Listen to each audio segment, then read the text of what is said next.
Hey, welcome back to the KMAX, and did you enjoy my explosive, powerful plyometric jump? And that's what today's topic is the training to generate and to enhance power and explosiveness and speed for sporting performance. And this has been motivated by one of my graduates, Mark. He inspired me to do this session. Mark is an elite athlete.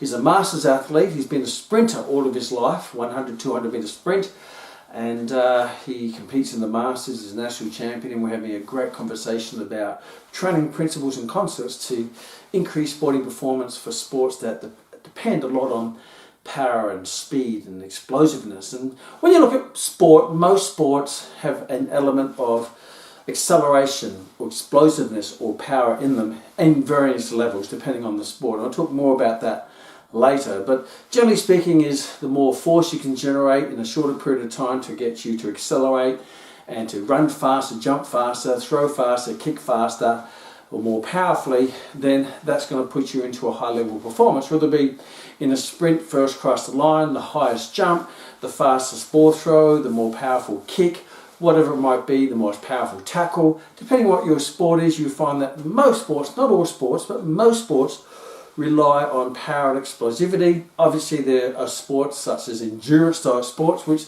are less dependent upon power and explosiveness, but more on endurance. And I'm going to talk about the role of strength training in those types of sports as well, but mainly I'm going to be focusing on power-based sports. Now let's have a look at power and what that actually is and what it means. And I've been involved in this field, sports conditioning for elite athletes, all of my life. I started in my later teens and I did my master's degree in my early 20s in the area of strength and conditioning for elite athletes, and I did my research thesis and I got internationally published scientific studies in the area, particularly in the area of strength and power development for sporting performance. And I've trained lots of different athletes. And what I'm going to cover today is, cover some of the fundamentals that don't change and how you use those fundamentals to implement them into training programs for your athletes is up to you, using the fundamentals as a guiding tool and then adapting it specifically for that particular sport. So let's have a look at strength and power. I guess if you look at the definition of strength from the layman's terms and then put it in a nice simple fundamental way, strength is the muscle's ability to generate the highest amount of force in an unlimited amount of time, which means there's no time factor. You get a weight, you put the weight up or you express the force and you can generate as much force as you can, and it's not dependent upon the person who expresses faster is the winner, but it's just the person who lifts the heaviest weight. If you look at powerlifting, which is really, if you had to really look at it, it's more strength lifting, where if I'm doing a deadlift or a bench press, the person who lifts the heaviest weight is the person who wins a competition. It's not the person who lifts the heaviest weight the fastest wins the competition. Therefore, there's no time limit. Now, generally speaking, if you want to express maximum amounts of force, you can't express that over long periods of time anyway. So the time frames are going to be short, but it's not a race to lift the weight. It's just lift the weight as heavy as you can and you win the competition. So strength is the muscles or the body's ability to express the maximum amount of muscular force, and there's no time frame. So therefore, whether that's in milliseconds or seconds, it doesn't matter. It's certainly not going to be minutes because you can't express high amounts of force for long periods of time, because strength, as you already know from other sessions, is dependent upon the phosphate energy system, the energy system that generates force quickly using the breakdown of ATP plus CP, adenosine triphosphate, and it breaks it apart, releases energy quickly, but it doesn't release that energy quickly for a long period of time. So the phosphate energy system lasts well and truly under 10 seconds. Well, 2 seconds if you look at the phosphate or the ATP system, and up to 10 seconds if you start to include the creatine phosphate. That extends that time frame up to about 10 seconds or so. So strength is using that system and also activates fast twitch muscle fibers. So fast twitch muscle fibers are the bigger fibers that can express high amounts of force, very high, but they can't express them for very long, so they have a low endurance. Now when you look at power on the other hand, I guess if you want to really simplify it, power is strength divided by time, or the amount of force you can generate divided by time. means the faster you can generate that force, the more powerful you are, because that will determine how fast you can move that force So strength divided by time. So now you're looking at sports that, yes, time is a factor, because the person who can express the highest amount of force in the shortest period of time will have the resultant of being the fastest or the most explosive person on the field or in the game, whatever that might be. So strength is high amounts of force, unlimited time. Power is high amounts of force in the shortest amount of time. So where does that leave us when it comes to training for sport? Well, let's have a look at what I call optimal strength for different sports. How much strength should you have to perform your sport, and how can you convert that strength into power? It means you can express that strength very quickly. You have people, for example, you have guys or women who are really strong, they're really big, but they're slow. Then you have people who are not as big or as strong, but they're really fast, because they have the ability to express the force they can. It may not be as much force as the opposition, but they can express that force very quickly. And there are other people who can generate high amounts of force, but slower. If you look at, say, rugby league or rugby union, for an example, you have someone who plays in the backs. They tend to be smaller. They're still strong, but they have this ability to express that strength very quickly. Therefore, they run really fast. Then you have someone who's a front row forward who can express massive amounts of force. They're massive squats, and they have to be very strong in the scrum pack, in the scrum of rugby union, rugby league, but they can't express that force very quickly. So they are very strong and they're very powerful relative to the pack. They can generate high amounts of force against a heavy weight, but when they have to express that high amounts of force with a lighter weight, which is their own body weight, they don't run as fast, but they can push really hard in the pack. On the other hand, the winger, who can express high amounts of force, not as much as the front row forward player, but they can express that force very quickly, therefore they run fast. But if you put them in the forward pack where they have to express high amounts of force, maybe not quite as fast as running, but in a scrum, then they don't have that ability to do that. So I guess what I'm saying is power can be very specific to the individual position or the individual needs of the sport or the activity. I use an example. I may have a badminton player who plays with the shuttlecock, and they're very powerful because they can generate high amounts of force against, and they hit the little shuttlecock real quickly, and you say they're all power hitter. But they generate that power or that force against a lightweight, but they really accelerate it. On the other hand, tennis player, they have a heavier racket and they have to hit a heavier board, not a shuttlecock. So now they have a heavy weight to overcome with a heavier board hit. So they can still be a power hitter, but it's different to a shuttlecock player, because a shuttlecock player may come and play tennis and they're not quite as powerful in tennis as they are in shuttlecock, because their makeup is designed for a lighter implement with a lighter load versus a heavy implement in tennis with a heavier load. And if you go down the track again, you have people like in shot put. They have a big heavy put and they have to throw that shot put, and they can they can express a high amount of force on a heavier implement. But if you give them a shuttlecock, they're not very quick on the shuttlecock, and they're certainly not very quick on the tennis court, but they're very powerful relative to shot put. So power for shuttlecock, power for tennis, power for shot put, power for a winger in rugby league or rugby union, power for a front rower in a scrum in rugby league or rugby union, versus even power for maybe a power lifter, where it's really heavy weight and there's no time frame, so they're very powerful relative to that weight.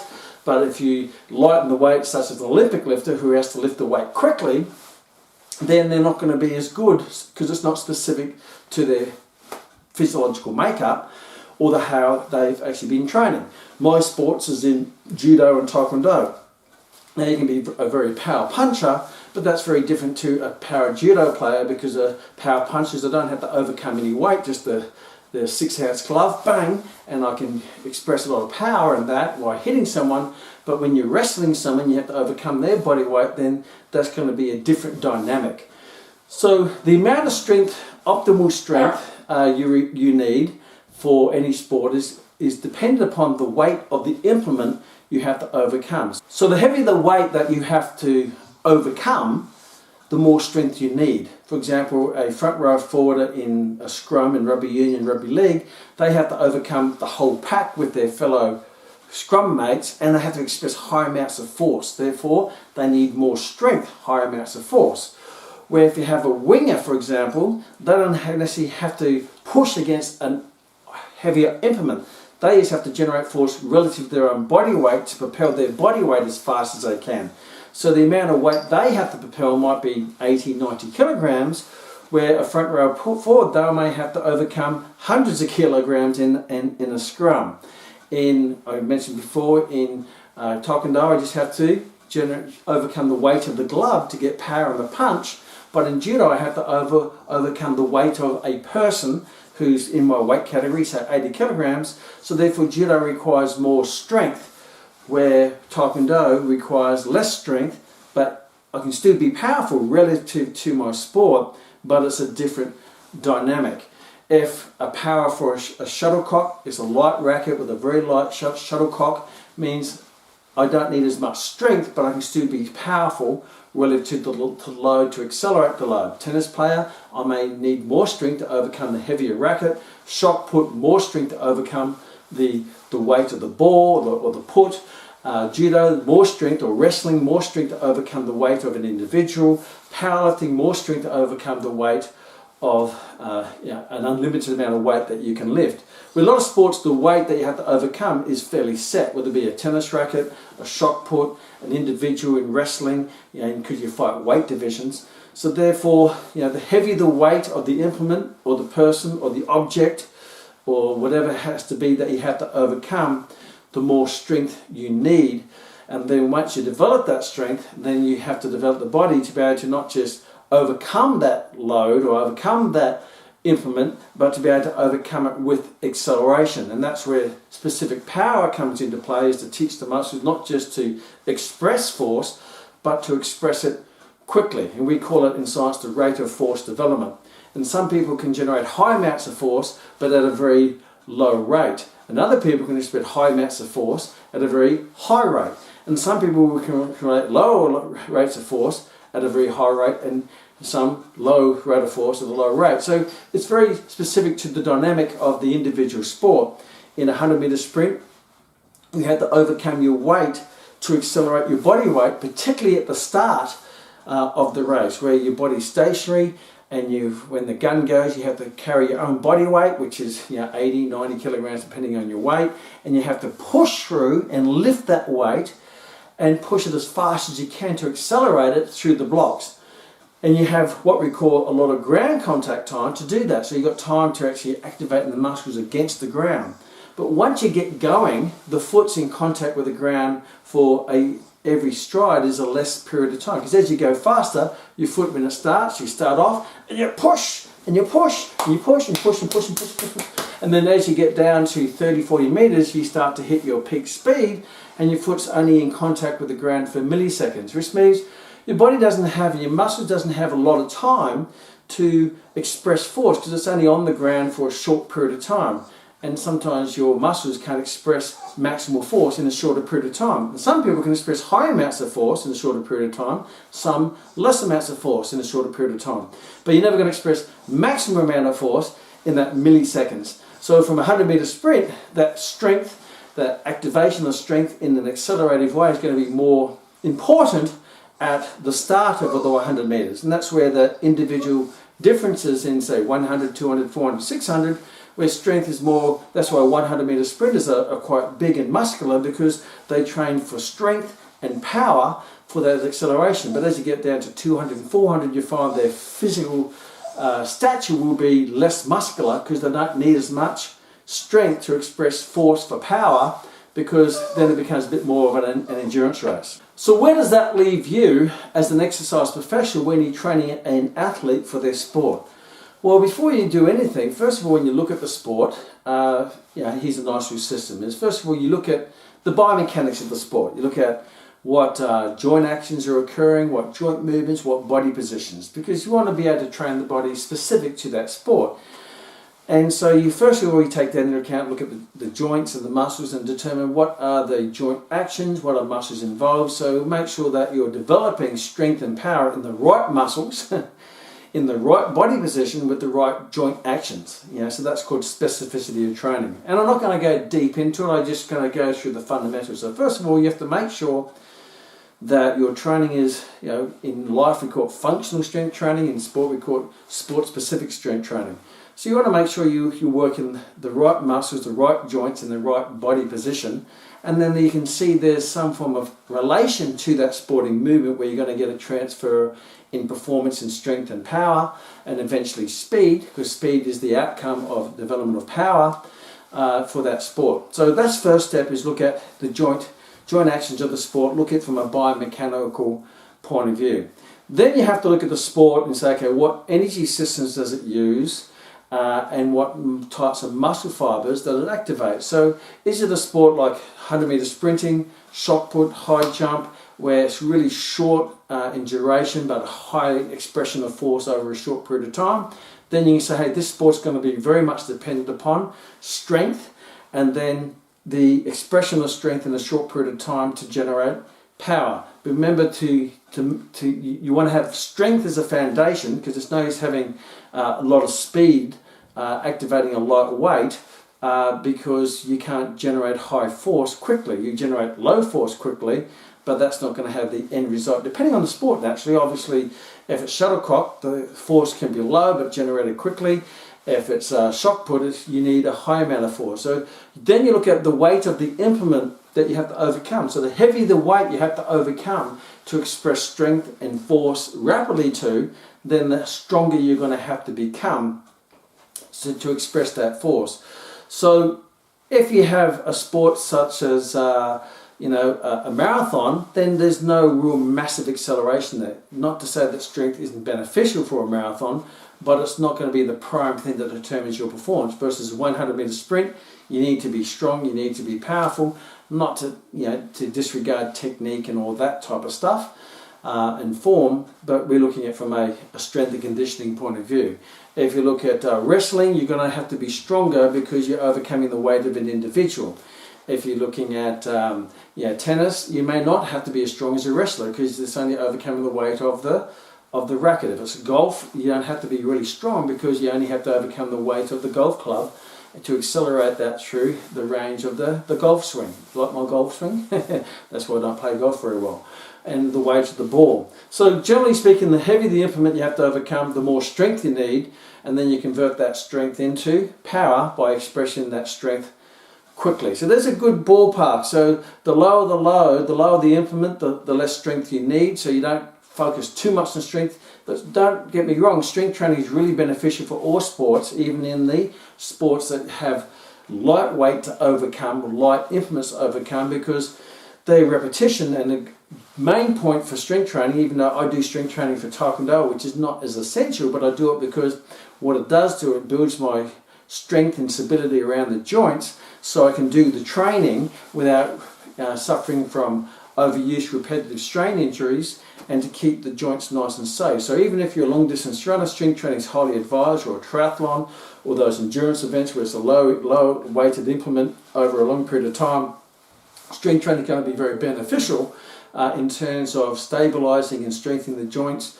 to withstand the repetition and the volume of training from doing your actual sport, the distance of running and the number of repetitions that you do in your actual sport itself. And sometimes in the sport, whether it be marathon running, whatever, it may come down to a sprint to the finish.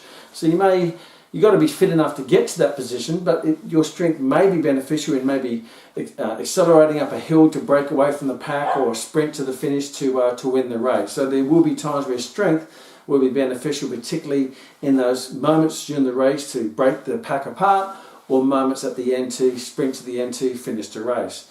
On the other end of the scale, you have sports which are very much dependent upon strength, Olympic lifting, powerlifting. If you're any sport that requires explosivity, such as wrestling, judo, boxing. Boxing, again, you don't have to be a muscle-bound bodybuilder because you're only using the weight of the glove, and you want to, and sometimes boxers can put on too much muscle, and that has occurred where they tend to lose their fitness and conditioning and endurance because their weight to power ratio is reduced because they put on too much weight. That reduces their ability to express that weight or express that force quickly. So it can be a fine line. Very rarely is that the case, because a lot of the time the body never gets too big unless you take maybe some added Weet-Bix in your diet. So how do you train someone like that? Well, first of all sports need a good foundation of strength. So strength training in a controlled manner is very beneficial for all sports. But how far you take that strength is dependent upon the sport. So the optimal level of strength for any sport is that level of strength that you need to achieve where any further increases in strength will not increase your performance. So that point where any further increases in strength will not increase your performance. So how much strength does a badminton player? How much does a rugby league player? And sometimes there's very individual depending on how they play the game as well, and their basic genetics and their physiology and their biomechanics. And you as a exercise professional or a strength and conditioning coach, you have to make that judgment. It says, do I keep pushing down this path of getting them stronger? And would that actually transfer into increasing their performance, whether it be speed or swinging the racket or throwing the ball or kicking the ball? And if you go past that, then you're really using that energy in the wrong position or the wrong place. We can use that energy for other aspects of their game. But the higher the weight of the implement they have to overcome, the higher strength they need. So you have to make that. And there's different positions in different games, whether it be football or whether it be basketball, whatever it might be, based on their individual genetics and how they play the game. They may be a physical player, they might be more of a speed player where they don't like a lot of contact, but they're like a flyer. And other players need to be in the middle of things, they need a bit more strength, and that's something for you to evaluate yourself. So once you design a program around, okay, everyone needs a foundation of strength, this athlete may need more strength, and once you get that strength, then you're going to find naturally, if you do strength training and you train for strength training, which means you're going to be training your repetitions, and the setup of the set is going to be around the phosphate energy system, activating fast-twitch muscle fibers. So what that means, if you want to specifically activate the phosphate system and activate fast-twitch muscle fibers, then your set, whether it be a bench press or a squat or a lunge, has to be around, not too much more than 10 seconds and below. And obviously, depending on their training experience, is how heavy you make the weight to fatigue them, volitional failure, or fatigue them, or their best effort to fatigue, or when they can't do any more when it comes to repetitions. And that's going to be anywhere between 1 to maybe 6 repetitions, because 6 repetitions are going to take you around about 10, 11, 12 seconds. So you're still within that phosphate energy system, which is the energy system that generates energy quickly to activate your fast-twitch muscle fibers. And remember, fast-twitch muscle fibers are more activated in that phosphate energy system range. If you go repetitions above that, then you go into the lactate energy system and you start to more depend upon slow-twitch muscle fibers. So yes, you go down to 1, but you wouldn't start at 1 because that's going to put a high amount of stress on the joints and the body and the nervous system, particularly if you're not conditioned. So you may start up in the 10 repetitions and work your way down in that range of anywhere between 3 to 6 repetitions, which is a good rep range for an experienced lifter to work, and try to increase the weight that you're lifting for those repetitions in that repetition range. And then you're going to be generating strength in the phosphate system, activating fast-twitch muscle fibers, because in that range you're still going to be activating fast-twitch. So if you stimulate the fast-twitch muscle fibers, that will also transfer into expressing force quickly, because your fast-twitch fibers become more conditioned. Therefore, there's going to be a crossover. And in my literature review back in my days of doing research, is every strength training program also had an increase in strength, but you also had an corresponding increase in power and speed as a consequence of that. So obviously, when you're doing those rep range, you do it safely, with control, with great form, great technique, because the benefits of strength training are great, but if you don't do it properly, you can actually injure yourself from poor technique and poor execution.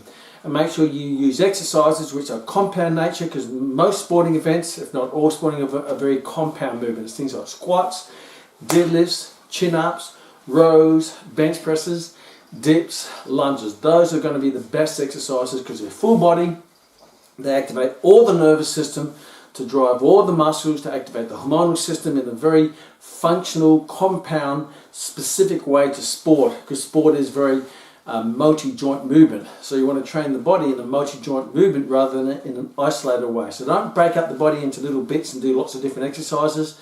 Just pick a handful of great exercises which trains the whole body, and then you're going to be training the whole physical mechanism, the nervous system, the muscular system, the hormonal system, to increase your sporting performance and work that strength up to the level that you feel that's going to be beneficial to overcome the weight of the scrum, to overcome the person in the tackle, to overcome the person in your judo or your wrestling, to overcome the tennis racket and the ball, to overcome the shuttlecock, to overcome the shot put, to overcome your own body weight in your running.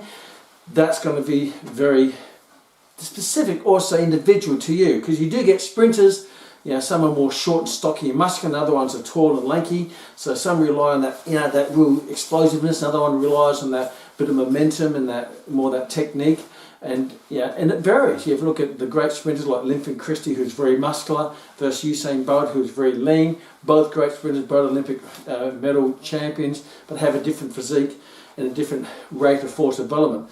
Where Usain Bolt he wasn't as fast out of the blocks, but once he got going, he had that great stride length to win in the race. Where there were other sprinters who were faster than him out of the blocks, means they could express force quicker when their foot was in contact with the ground for a longer period of time. But then Usain Bolt overran them because he could actually get that expression of force quickly in that shorter contact with their feet on the ground. It's called ground contact time.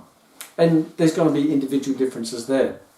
So as a strength and conditioning coach, your goal is to get people as strong as they can to this sport, get them to their optimal level of strength, so therefore they can execute the optimal level of power relative to that sport, and also how they play and execute that sport. Because you're going to have different players in rugby union. The great John Olomu, he used to just use his strength and his size just to run over opposite wingers. And you have other wingers who are lighter, but they use their speed to run around them.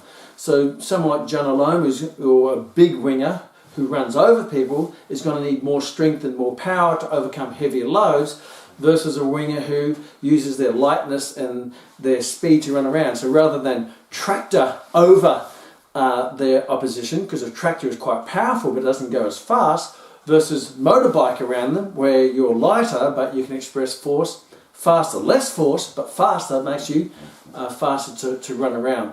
So that's something you're going to have to treat everyone individually based on their genetics, how they play the game, their sport, the weight they have to overcome. I shared before my sports are taekwondo, and I've been doing judo, but I know I need more strength to do judo, so I focus a bit more on strength training. As a part when I was just doing taekwondo, where I didn't need to be as strong, I just needed to be fast and fit. Here I need to be strong and powerful relative to overcoming the weight of my opposition.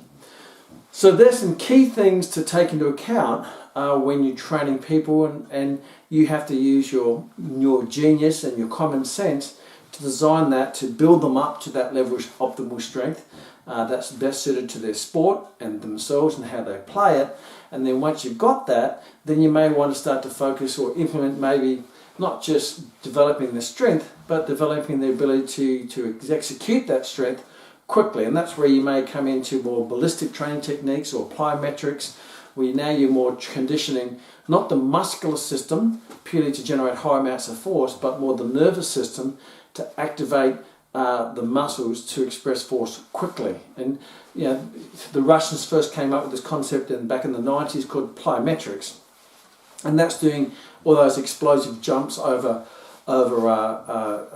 hurdles and jumping up in boxes. And you see the sprinters, and they do this, and the whole point of that is to try to focus on minimizing ground contact time, because the person whose ground contact in 100 meter sprint is the less seems to be the person who is the fastest. You know, you look at I've got a good Russell here, the rhinoceros. Yes, he's big and he's strong and he's powerful, and he probably has the ability to push over a bus, but he's not very fast. Therefore, versus Charlie the cheetah here, I don't know if you can see Charlie the cheetah. Charlie here, he's a cheetah, he's the fastest land animal in the world, but he's nowhere near as as strong as Russell the Rhino. They're both powerful relative to their individual way they perform. He's powerful in, running over you, and he's going to be faster powerful in running around you or running at you.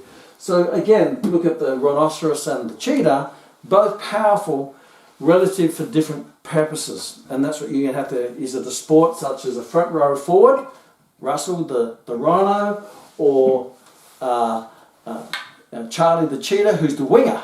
If you want someone to be fast and score tries, give it to Charlie the cheetah, and he'll run around if you want to score the try. But if you're close to the line, you want someone to barge over the defence and give him the ball, and he'll just barge over the top of them and score the try. It's not going to be pretty, but he'll be like a bowling ball going through 10 bowling ball pins, because he's got that weight and he has enough speed to generate an amount of force. But put him in a running race, Charlie the cheetah will win. Put him in a tug of war or push a war, then I'll put my money on Russell the cheetah. So yeah, it's not one fit all, and it's not one fit all sports. Depends on the difference. This is like the Jonah Lomu of the wingers. He happens to be quite fast as well, but not the fastest winger. And this is maybe a normal standard type winger who's quite fast. Or I'm an Australian, the fullback, David Campese, who's quite fast with his little skip and run. Not that you know I'm talking about, because we're going back to the 90s when actually the Wallabies used to field quite a reasonable side. But that's enough of that. So once you get that strength, and then you want to maybe start to implement some training techniques, what we call ballistic weight training or explosive weight training or plyometrics, and I'm not going to open up that Pandora's box. I'll do a whole different section on that, where now you take the focus on strength development, maintain that level of strength, but start to do training techniques that teach the nervous system to express that strength or force quickly by doing ballistic type speed movements, jumping over cones, speed, sprinting, plyometric hops and stuff like that. And that would be probably better use of your time, because they may have reached their optimal level of strength, but any further increase in strength won't necessarily give you an increase in performance, where you may want to focus more on developing that strength and converting it into power and speed. And one of the reasons why you will still get increases in speed and strength in a normal strength training program is because it's not necessarily that the weight's going quickly, but it's more because the intent of the muscle is quickly, or the intent of the neural drive of the nervous system is quickly. If you ever played when you were a kid and you got another kid and you're pushing each other and you're pushing each other and you're trying to, it's a push or war, and one of you all of a sudden just stop and you just go whoa, and you fall forward, and because you're pushing and the weight that you're pushing against disappears, and all of a sudden whack, you accelerate forward, which means even though when you're pushing there was no forward movement, but the intent was a powerful forward movement, a powerful accelerated forward movement. If you're doing a bench press and a maximal bench press and you get stuck, and if for some reason by magic the weight just disappears, what would happen to your arms? Boom, they'll go up. So even though the movement's not fast, the neural drive and the intent of the muscle is fast. And that's why even though when you do heavy weight training, you think, well, how's this going to make me faster? Well, it will, because it's training the nervous system, the muscles, to generate force quickly to overcome a heavy load. The resultant is a slow movement, but the neural and the muscular drive is very fast. So therefore, you develop fastest muscle fibers to drive the muscles quickly. So when you go and express your force against a lighter load, such as your body weight or a punch, then you find that you actually are faster, even though you've been training. People say you're training slow. Well, the resultant is slow, but the intent is fast. Then you replace that 100 kilo bench press with a 6 ounce glove, and all of a sudden it's a lot faster than it was before. But that level of strength will only go up to a certain level before you won't actually get any more faster in your punch, or your baseball throw, or your cricket bowl, or whatever swinging the bat in the cricket bat. That depends on the weight of the bat. So obviously, the lighter the weight that you have to overcome, the lighter the load for optimal strength. The heavier the weight, the heavier the load for optimal strength. And when you reach that optimal strength, then that's when you can start to play around with more plyometric type drills, but be very cautious of plyometrics and ballistic type training, because that puts a high impact force on the body, and basically the point of it is to increase your ability to go from a lengthening phase of the muscle, which is the downward phase, to a contracting phase of the muscle. So go from eccentric to concentric quickly. So someone who has very high ballistic strength or plyometric strength, they have what we call a high or more effective myostatic reflex or a stretch reflex, where the muscle's ability to lengthen and shorten is really quick, which makes you explosive. Where someone like Russell the Rhino, yeah, it's going to be slower because they don't have that fast neural drive as, say, Charlie the cheetah, who's quite explosive and like springs like a cat rather than drives like a rhino. But you can, no matter what you are, you can make the rhino faster, even if they're not genetically bound to be like a cheetah. You can make them faster. So even if you have someone who's built and solid and they're really high strength, you can make them faster, whether it be a front row forward or whether it be a shock putter. You can still make them faster relative to them, but you may not be able to, no matter how much training you do, you may not be able to turn a donkey into a stallion, because that's their genetics. Donkeys are good for carrying weight for long periods of time, and stallions are probably better for faster races. So that's your core of how you do that, and be careful when you do go down to strength is you don't push it too far where you're really driving that strength drive, but that strength is just putting them into a red zone of higher potential injury and overtraining, but they're not getting the benefit anymore. And you find some people just do too much strength work, where they can probably, because it's not going to give them any benefit, they go past that optimal level of strength where it's not going to serve them in their sporting performance. So sometimes people go too far, and strength trainers do that a lot because that's what we do, it's like when you've got a hammer, everything needs banging, right? When you've got a paintbrush, everything needs painting. When you're strength training, everyone needs strength, so we get on that strength bandwagon. But you've got to be cautious, and I've been there myself in my younger days, where I spent too much time trying to get people stronger, when actually end up being detrimental, because it was taking their training time away from things that would actually improve themselves, and sometimes I overtrain them in the gym, where they should be spending that time on the court or the field or the pool or whatever it might be. So too much of anything is not a good thing. And be careful when you go into the plyometric side, because a lot of these sports, whether it be basketball or netball or football, there's lots of plyometric moves anyway. The whole sport is plyometric, running around a tennis court, changing direction. And then if you add on top of that, jumping over cones and going around cones and plyometrics and hopping over boxes, what you can do is you increase the repetitive strain on the joints and the tendons that they're already overtraining from anyway, from spending too much time in the pool or on the court or on the field or on the track, if it might be. So you've got to be careful that your strength and conditioning specific training doesn't add to the problem. It has to enhance the performance to make sure it doesn't add to the problem of overtraining, overstressing the tendons and the joints. And many times people who get injured in sport, a lot of that injuries are actually developed off the field, in the gym, on their supplementary training, but it's exposed on the field. And all of a sudden they get a torn hamstring, or they get tendonitis in your patella tendon, or they get shoulder impingement, or they get a strained hamstring. And many times I see athletes go down, and I think, well, are they going down because that sporting event, or they're training off the track or off the field or out of the pool? That actually put them in a position where they're going to be more susceptible to injury because they did too much strength training, too much plyometrics. It put them in an overtraining state. They went way past their optimal level of strength or power for their sport, and they just put themselves they just worn the injured out. And when they get them onto the track and they really express at high amounts of force with high adrenaline, then those weaknesses are exposed that have been created off the field. So be careful that sport-specific conditioning and strength training doesn't lead to sport-specific injuries. And a lot of the time I've been guilty of that myself, where I've actually injured athletes, and I don't think I got injured on the field. I think I set them up to get injured on the field through the stuff I was doing off the field, through my ignorance. And that's why you have to invite yourself always to be learning, and always be able to ask yourself, how does this work and why am I doing it? Why am I doing it? How does this work from an anatomical, physiological, biomechanical point of view? And how is this going to transfer in the performance? And how can I measure if it's working? And if it's not working and you feel that maybe it's detrimental, then you may have to change your approach. So use your common sense, and just remember, sports conditioning, specific sports conditioning training can be great, but it can also injure your athlete, and an injured athlete is not performing on any sports field anyway. See you in the next KMAX.